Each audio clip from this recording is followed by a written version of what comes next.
Assalamualaikum warahmatullahi wabarakatuh.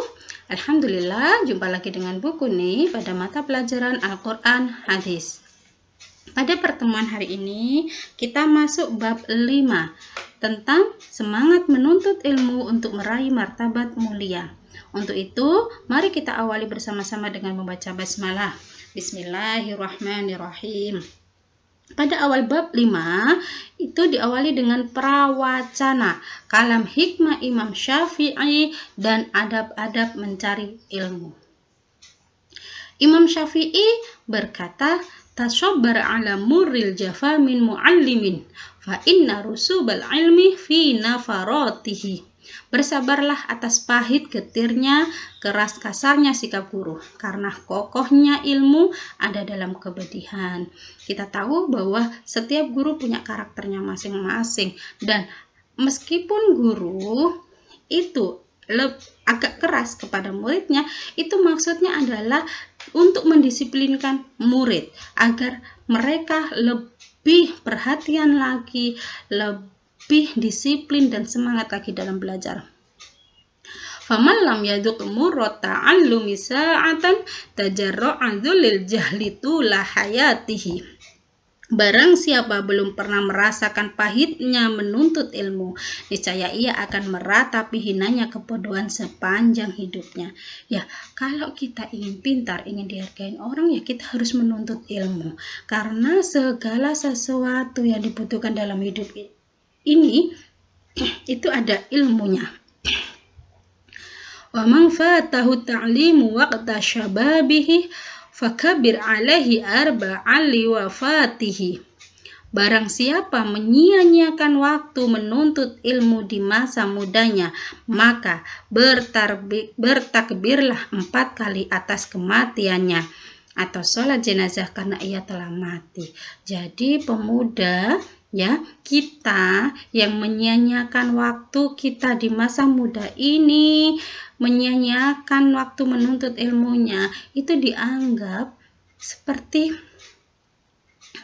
tidak ada, seperti sudah mati. Maka kita sampai disuruh bertakbir 4 kali, artinya untuk mensolati jenazah karena dia telah mati. Hakikatnya kalau kita masih mau dianggap hidup, maka harus menuntut ilmu. Wadatul fata wallahi bil ilmi wat tuqah id lam yakuna la'tibara li dzatihi. Demi Allah, hakikat seorang pemuda adalah dengan ilmu dan takwa. Sebab tanpa ilmu dan takwa tidak akan bermakna wujudnya. Jadi kalau kita mau dianggap keberadaan kita itu ada, ya, maka kita harus berilmu. Dan takwa artinya selalu beribadah kepada Allah. Sekarang kita masuk pada adab-adab mencari ilmu. 1. Niat yang ikhlas. Setiap mau belajar, kalian harus hadirkan hati kalian itu dengan ikhlas ingin menuntut ilmu. Bismillahirrahmanirrahim. Nawaitu tolabul ilmi liridho'i ta'ala. Jadi niat bismillah, niat ya Allah, saya niat menuntut ilmu hanya untuk mendapat ridho Engkau. Insya Allah kalau dari awal kalian sudah niat seperti itu, ya, meskipun kita daring, ilmunya akan barokah, akan dipermudah oleh Allah. Yang kedua, percaya diri yang kuat. Ingat, apapun yang kita pikirkan, yang ada dalam pikiran kita, itu yang akan terjadi. Jika kalian tidak percaya diri, ya maka yang terjadi hasilnya adalah ya seperti itu. Tapi kalau kita yakin bisa, kita pasti akan selalu cari cara. Ketika belum paham, kalian akan cari cara bagaimana caranya saya bisa paham materi ini. Itu fungsinya. Niat ikhlas yang pertama dan percaya diri yang kuat. Ketiga, berakhlak mulia. Akhlak terhadap guru dan sesama teman itu berbeda. Kalian harus bisa membedakan bagaimana etika ketika berbicara dengan teman, bagaimana etika berbicara dengan guru. Sopan santunnya harus diterapkan. Jangan disamakan. 4. Memanfaatkan waktu sebaik-baiknya. Jika waktunya jam belajar, kalian jam belajar. Bukan main game, bukan dipakai untuk tidur. 5. Memegang teguh syariat Islam, ya. 5 rukun Islam itu kalian laksanakan. Sholat 5 waktu kalian laksanakan dengan tepat. Alhamdulillah ditambah dengan ibadah-ibadah sunnah yang lainnya. 6. Memperhatikan guru ketika guru berbicara dan menerangkan. Meskipun kita dalam pembelajaran ini daring, ketika guru menjelaskan lewat video, itu kan artinya guru berbicara dan menerangkan ya. Kalian itu tetap harus mendengarkan dari awal sampai akhir penjelasan guru itu.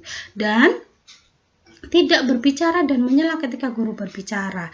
Artinya apa? Kalian fokus dalam masa pandemi ini pun ketika mendengarkan videonya guru, itu kalian fokus untuk menyimak.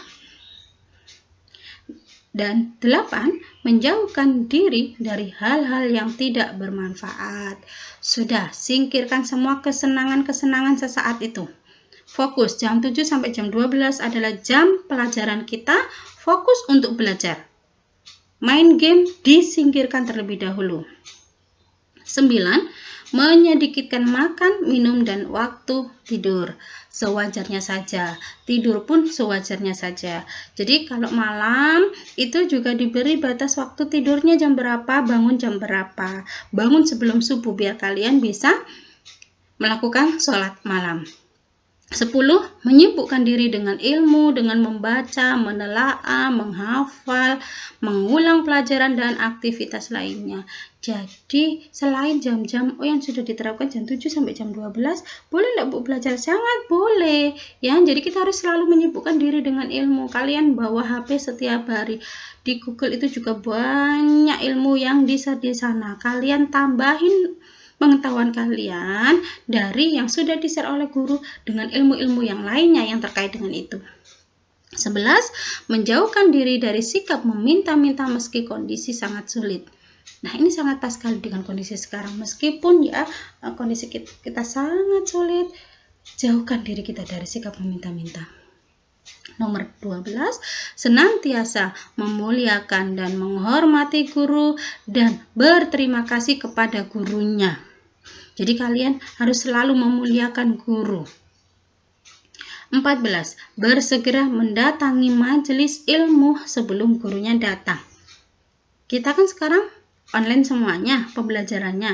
Nah, bagaimana caranya menerapkan adab bersegera mendatangi majelis ilmu sebelum gurunya datang?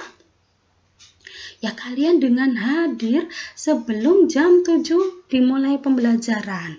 Jadi bukan, oh sekarang saya online, nanti online-nya jam 10 saja, jam 12 saja. Tidak seperti itu. Itu bukan masuk dalam adab-adab mencari ilmu. Kalau jam 7 sudah dimulai, itu jam 7 sudah guru sudah mulai men-share tugas. Kalian sudah siap. Bangun pagi, sholat subuh, kemudian mandi, sarapan, cek mata pelajaran hari ini apa saja, siapkan semua, duduk rapi, jam 7 langsung buka grup. Itu namanya bersegera mendatangi majelis ilmu sebelum gurunya datang. Bukan kemudian kalian menunda-nundanya. 15. Tidak meninggikan suara kecuali darurat. 16. Tidak memotong ketika guru berbicara. 17. Tidak sombong jika belajar kepada orang yang lebih muda usianya atau kedudukannya lebih rendah. Jadi, kalian sangat boleh belajar ke kelas 7 dan kelas 8. Jangan mentang-mentang, oh saya kan kelas 9, jadi saya harusnya lebih dihormati, lebih bisa. Tidak boleh sombong seperti itu. Bisa jadi anak-anak siswa-siswa yang kelas 7, kelas 8 secara keilmuan dan ketakwaannya mereka lebih tinggi daripada kita. 18. Tidak malu bertanya pada hal-hal yang belum dipahaminya. Ingat, ketika guru memberikan penjelasan, kalian belum paham, tanya. Guru itu akan sangat senang sekali kalau ada murid yang aktif, bahkan meminta penjelasan. Bu, ini maksudnya apa? Saya sudah mempelajari tapi masih belum paham. Itu tidak apa-apa gitu. Lewatnya lewat apa kalau pandemi? Ya lewat WA. Kalau misalnya kalian butuh, Bu, saya kok belum bisa paham ketika dijelaskan lewat tulisan. Bisa minta tolong saya dijelaskan lewat suara? Bisa. Nanti gurunya akan menjelaskan atau kalau perlu ditelepon. Begitu ya. 19. Meninggalkan debat kusir. Jadi ingat, kalau kita ingin mendapatkan ilmu yang manfaat, perhatikan adab-adab dalam mencari ilmu tadi. Insya Allah segala sesuatu dilancarkan oleh Allah. Kalau kita niat nawaitu thalabul ilmi liridhoi ta'ala, hanya untuk mendapatkan ridho Allah Subhanahu wa taala, nanti akan dimudahkan semuanya. Semoga bermanfaat. Mari kita tutup bersama-sama dengan membaca tahmid. Alhamdulillahirabbil alamin. Kurang lebihnya mohon maaf. Tetap patuhi protokol kesehatan dan banyak berdoa semoga pandemi ini cepat berakhir. Assalamualaikum warahmatullahi wabarakatuh.